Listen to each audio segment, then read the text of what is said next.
সনাতন ধর্মের অন্তত ৩০,০০০ তীর্থযাত্রী নিয়ে শত শত ট্রলার আর নৌকার এই মিছিল ছুটছে দুবলার চরে। উদ্দেশ্য বিশ্ব ঐতিহ্য সুন্দরবনের শতবর্ষী রাস উৎসবে যোগদান। পাপমোচন ও পুণ্য লাভের আশায় পুণ্যার্থীরা মন্দিরে পুজো শেষে বুধবার স্নান করবেন আলোর কোলের নোনা জলে। ৩ দিনের এই উৎসব শেষে ৫ নভেম্বর সুন্দরবন থেকে ফিরবেন তীর্থযাত্রীরা।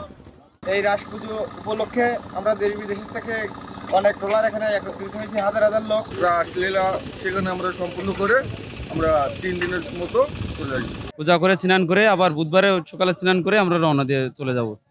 দেশের বিভিন্ন প্রান্ত থেকে নির্ধারিত 5টি রুটে আসা পুণ্যার্থীদের আলিঙ্গনে প্রস্তুত দুবলার চর।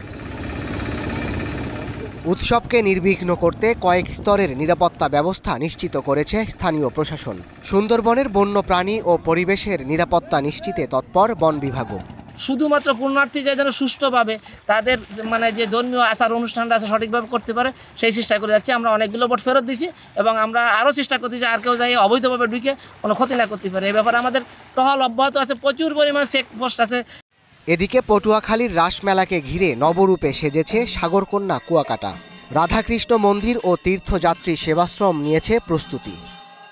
স্নান এবং মেলা এই 4টি জায়গায় তারা অংশগ্রহণ করবে, যেখানে বহু পুণ্যার্থী আসবে।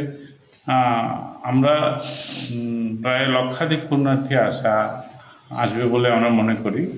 উৎসবটিকে ঘিরে ভক্ত, সন্ন্যাসী, দর্শনার্থী ও পর্যটকদের ভিড়ে কুয়াকাটা সৈকত পরিণত হবে মিলন মেলায়।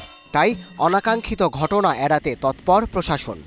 এই উপলক্ষে আমাদের বেশ কিছু ফোর্স ওখানে ডিপ্লয়মেন্ট থাকবে এবং আমাদের ওখানে মোবাইল পার্টি যেমন থাকবে, পিকেট ডিউটি সেরকম পিকেট ডিউটি থাকবে, ডিএসবি সাদা পোশাক ডিউটি থাকবে, ডিবি ওখানে ডিউটি করতে। সব মিলে এই 2টো ভেন্যুতে আমাদের জেলা পুলিশের নেতৃত্বে এখানে আমরা খুব নির্বিচ্ছিন্ন একটা সিকিউরিটি ব্যবস্থা ইনশিওর করছি।